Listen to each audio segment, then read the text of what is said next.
সত্যিকার অর্থে বলছি, মেয়েরা পাওয়ারফুল। মেয়েরা কেন পাওয়ারফুল? আপনি কি জানেন আপনার যে সন্তানের বৈশিষ্ট্য এর 90% মেয়েদের কাছ থেকে আসে? কত পার্সেন্ট? ছেলেরা কিন্তু অনেকে জানে না।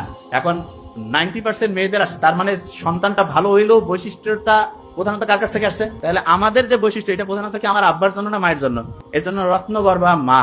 কেন? কারণ আসলে সাইন্টিফিক্যালি দেখা গিয়েছে মেয়ে একটা সন্তানের 90% হচ্ছে মা। এবং নেপোলিয়নের ওই কথা জানেন তো আপনারা, যে শিক্ষিত মা দাও শিক্ষিত জাতি দিব। কয় নাই কিন্তু শিক্ষিত আব্বা দাও শিক্ষিত জাতি দিব। তার মানে মায়ের গুরুত্ব অন্যরকম।